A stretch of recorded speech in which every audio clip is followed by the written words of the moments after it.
Since 2003, our nation has sent hundreds of thousands of young men and women to fight in Iraq. We have done so at an enormous cost. 4,474 Americans have given their lives, and more than 32,000 have been wounded. And we can't put a number on those who suffer from the injuries that are unseen.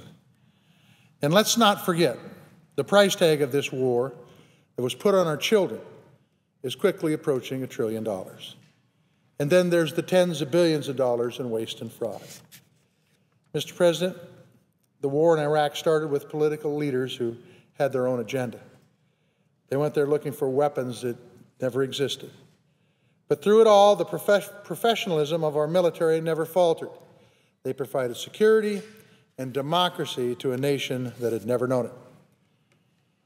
But for far too long, Iraqi politicians did nothing to secure their own future. I first went to Iraq in 2007 and returned there again this past January. I was struck by how much had changed in those 4 years. Iraq was finally moving forward after too many wasted years, too many wasted dollars, and too many lives lost. There are many reasons for the change. The improved security from our military and the training provided by our troops played a big role. But American diplomats and military leaders told me that the biggest reason for the progress in Iraq was this. The Iraqis were told, in no uncertain terms, that the United States was leaving. Our military presence would end on December 31 of this year. That, Mr. President, was what galvanized Iraqi politicians to take control of their own country. Today, I'm sending a letter to the President calling on him to stand by his commitment to pull all U.S. Operation New Dawn troops out of Iraq by the end of this year. We should bring the last of them home on schedule.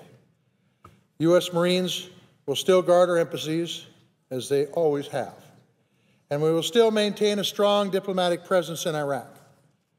Despite this year's deadline, I know there's talk of the possibility of keeping a sizable force of U.S. troops in Iraq through next year. If that's the case, it's not good. We cannot afford moving the goalposts. Across Montana and this nation, people are saying, come home, and come home now. I know the sectarian violence in Iraq will continue.